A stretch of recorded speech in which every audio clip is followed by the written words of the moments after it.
Quando se fala em pecado, sempre pensamos em coisas terríveis, como o adultério, o assassinato e a blasfêmia contra o Espírito Santo.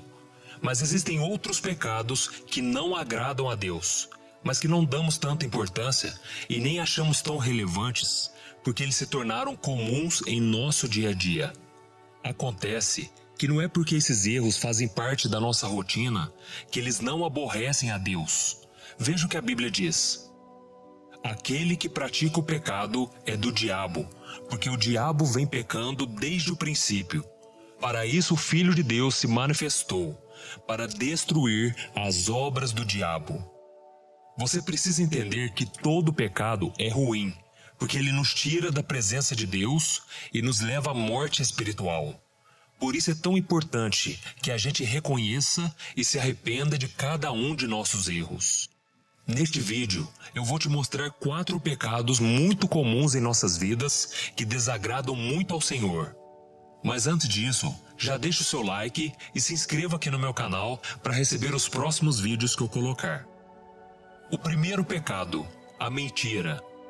O rei Salomão escreveu em um de seus provérbios: O Senhor odeia os lábios mentirosos, mas se deleita com os que falam a verdade. Às vezes, nós achamos que uma mentirinha aqui, outra ali, não tem nada demais. Contamos uma mentira no trabalho, escondemos uma coisinha ou outra do nosso cônjuge, enganamos um amigo, e por aí vai.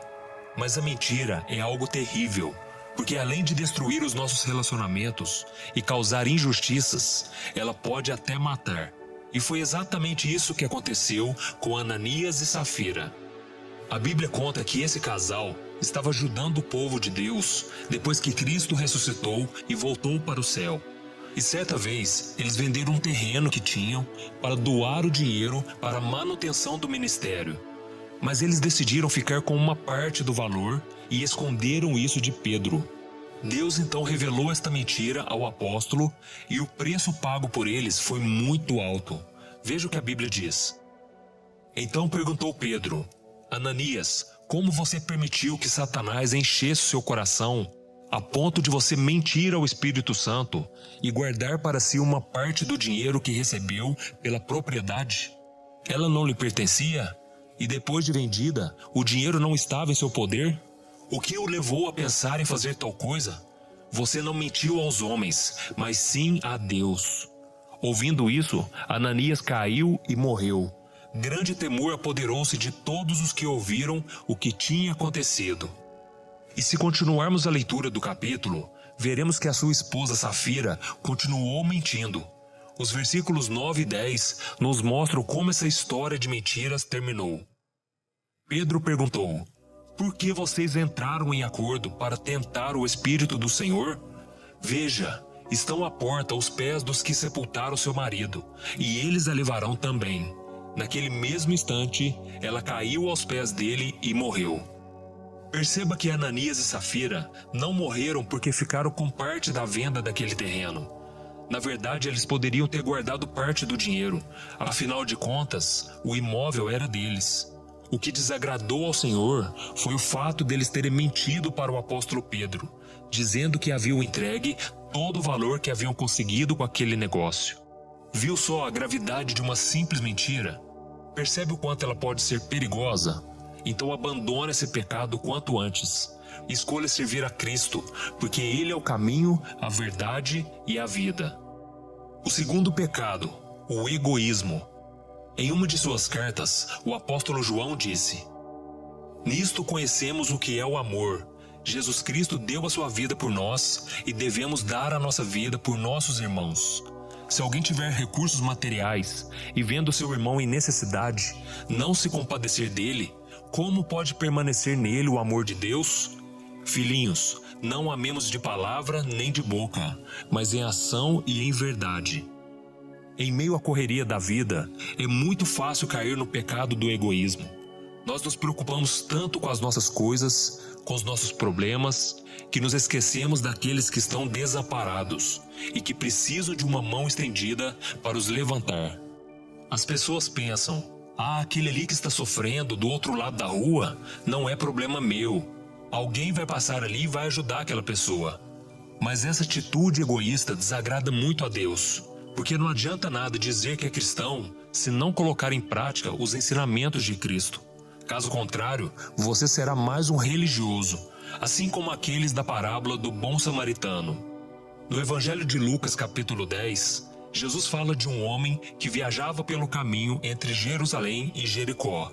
E durante o seu percurso, ele foi assaltado e gravemente ferido por bandidos. Depois daquilo, um sacerdote, um levita e um samaritano passaram por ele. Os dois primeiros eram religiosos e por isso eram conhecedores da palavra do Senhor. Já o terceiro era considerado um homem inferior e indigno, porque fazia parte de um povo inimigo dos judeus. E o surpreendente dessa parábola é que enquanto os homens que pareciam ser bons ignoraram aquele pobre rapaz, o samaritano, que era considerado um ímpio, fez tudo o que podia para ajudá-lo. Nessa parábola, Jesus critica o egoísmo que existe no coração de cada crente. Por conhecerem os mandamentos de Deus de amar ao próximo, o sacerdote e o levita tinham a obrigação de socorrer aquele pobre homem. Mas como não havia ninguém olhando, e talvez porque estivessem ocupados, aqueles dois se desviaram do caminho e deixaram aquele rapaz agonizando. Essa postura desses religiosos mostrou que eles não tinham um relacionamento verdadeiro com Deus, e muito menos com seu próximo. Eles eram falsos e hipócritas. Sim, nós não podemos resolver os problemas do mundo, mas o mínimo que nós podemos fazer, enquanto cristãos, é ter compaixão da dor dos outros.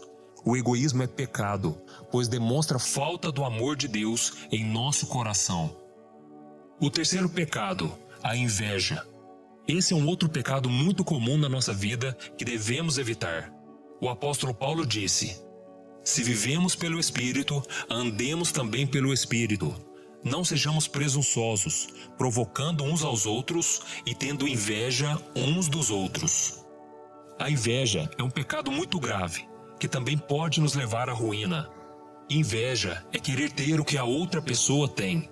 Quem tem inveja não consegue se alegrar quando a outra pessoa é abençoada e ele chega até mesmo a odiar o seu irmão, porque ele tem aquilo que ele cobiça. E foi exatamente isso que aconteceu com Saul, que começou a ver a sua vida e o seu reinado serem destruídos quando passou a invejar Davi. Veja o que o profeta Samuel narrou. Quando os soldados voltavam para casa, depois de Davi ter matado o filisteu, as mulheres saíram de todas as cidades de Israel ao encontro do rei Saul com cânticos e danças, com tamborins, com músicas alegres e instrumentos de 3 cordas. Enquanto dançavam, as mulheres cantavam: "Saul matou milhares e Davi dezenas de milhares." Saul ficou muito irritado com esse refrão e, aborrecido, disse: "Atribuíram a Davi dezenas de milhares, mas a mim apenas milhares. O que mais lhe falta senão o reino?" Daí em diante, Saul olhava com inveja para Davi. Nesta passagem, vemos que Saul teve tanta inveja da popularidade de Davi que ele ficou cego espiritualmente. As pessoas estavam comemorando a vitória do exército de Israel e honrando seu rei. Porém, ele só conseguia enxergar o reconhecimento a Davi, que naquele momento era apenas um soldado. Repare que se a música disse apenas que Saul havia matado milhares, certamente ele ficaria satisfeito, porque era algo muito grandioso.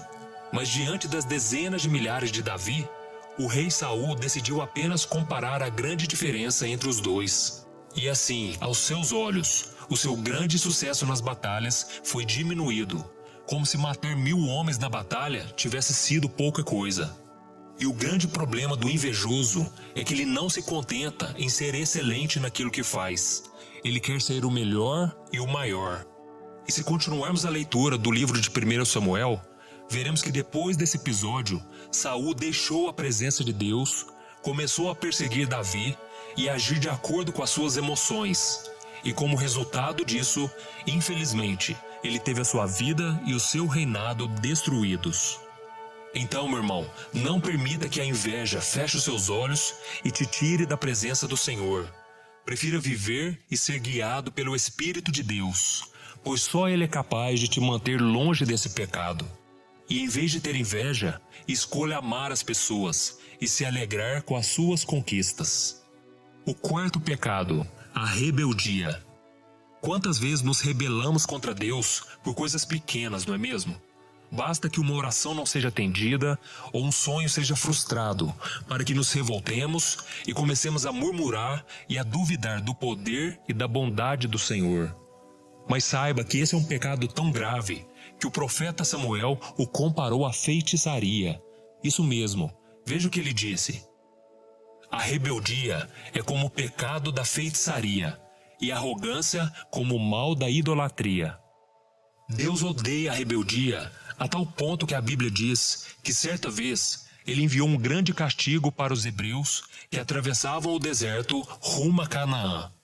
No livro de Números capítulo 16, vemos que Corá, Datã, Abirão e mais 250 pessoas não queriam mais obedecer a Moisés. E Deus não gostou nada daquela atitude, pois a revolta contra Moisés significava revolta contra o próprio Senhor, pois ele é quem o havia escolhido. Então Moisés orou e depois disse a Corá: Pela manhã o Senhor mostrará quem lhe pertence e fará aproximar-se dele aquele que é santo, o homem a quem ele escolher. Você, Corá, e todos os seus seguidores deverão fazer o seguinte: peguem incensários e amanhã coloquem neles fogo e incenso perante o Senhor. Quem o Senhor escolher será o homem consagrado. No dia seguinte, Corá e os 250 homens foram se encontrar com Moisés no tabernáculo e começaram a queimar incenso. Mas só os sacerdotes podiam fazer isso. Então Deus ordenou que o povo se afastasse de Corá e seus amigos. E de repente, o Senhor abriu um enorme buraco no chão e fez aqueles rebeldes serem engolidos por ele. E nós, quantas vezes queremos fazer as coisas do nosso jeito e não obedecemos a Deus? Achamos que sabemos o que é melhor para a nossa vida e nos afastamos completamente dos caminhos do Senhor. Mas a rebeldia é uma armadilha mortal que só traz problemas. Então procure fazer a vontade de Deus e você estará seguro. Esses foram 4 pecados que desagradam a Deus. Eu sei que há muitos outros, mas eu quis focar neles. E se você os tem praticado, abandone-os o quanto antes. O Senhor te ama muito e Ele quer que você viva em comunhão com Ele. Então peça perdão pelas suas falhas e creia que só Deus pode mudar a sua vida. Eu sou o pastor Antônio Júnior. Se você gostou dessa mensagem, se inscreva aqui no meu canal e compartilhe este vídeo com seus amigos. Deus te abençoe.